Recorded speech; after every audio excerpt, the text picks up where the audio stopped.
प्रेम से बोलिए स्वामी जी महाराज की जय, खलवा धाम की जय। बड़ी सौभाग्य की बात है कि आज हम लोग सत्संग का आयोजन हुआ है। कहे हैं गोस्वामी तुलसीदास कई बाणी है कि हुई है वही जो राम रचि राखा, का कोई तर्क बढ़ावा शाखा।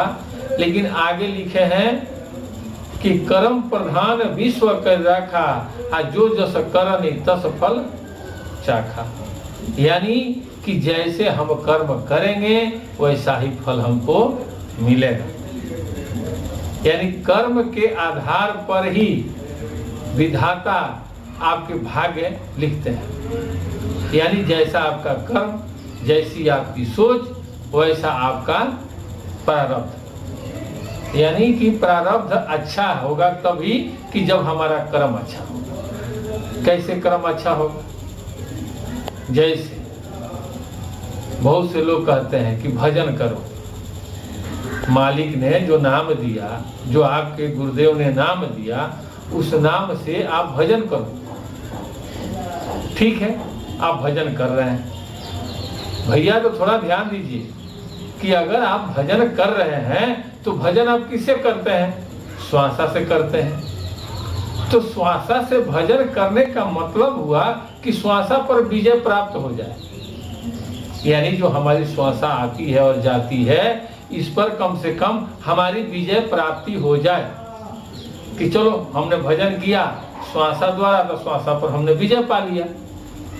अगर श्वासा पर विजय प्राप्त नहीं होता है तो हम अपने गुरुदेव से पूछेंगे कि गुरुदेव हमने श्वासा पर विजय नहीं पाया, इसलिए कि हम भजन कर रहे हैं, श्वासा द्वारा भजन कर रहे हैं,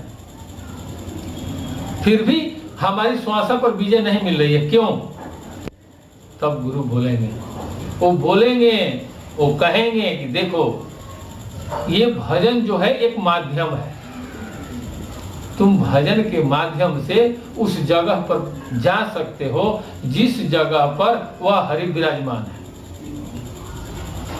यानी कि गुरु का सीमा समाप्त वहां नहीं होता है कि जहां उपदेश दे दिए, ऐसा नहीं है।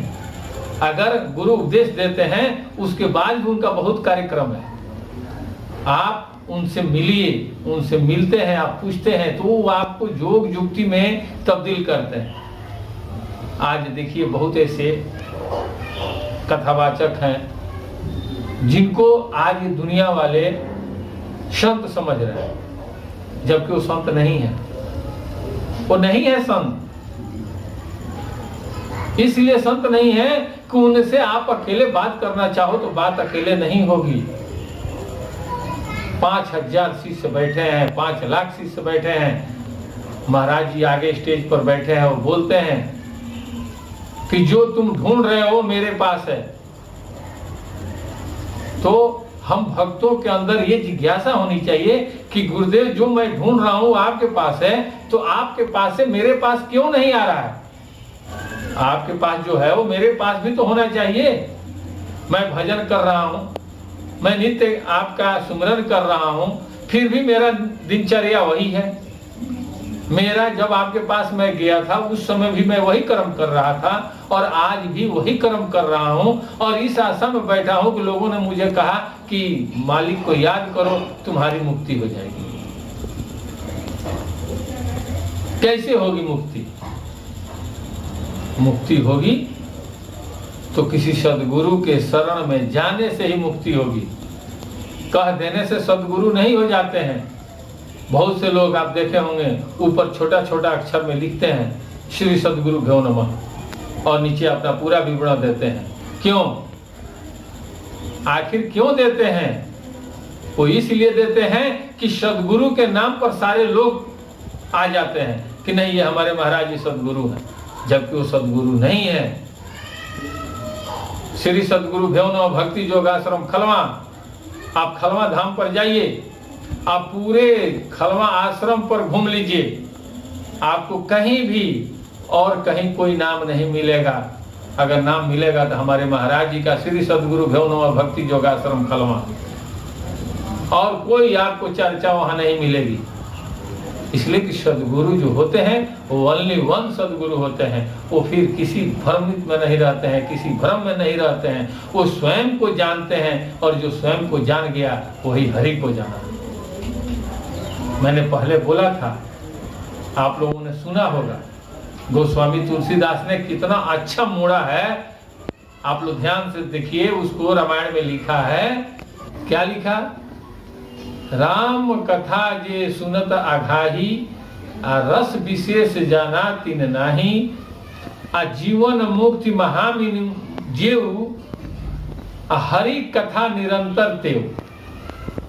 उन्होंने राम के जगह हरि को दर्शा दिया। क्यों? वहां हरि लिखना चाहिए ना।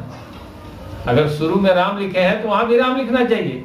इससे साबित होता है कि राम जो हैं वो पुरुषोत्तम राम जो थे उनसे परे वो हरि हैं। यानी उस हरि का स्मरण करके राम ने पुरुषोत्तम हुआ। उन्होंने हरि को जाना और उस हरि को जान करके उन्होंने पुरुषों में उत्तम का उपाधि पा लिया। इसीलिए कहा गया है हरि कथा,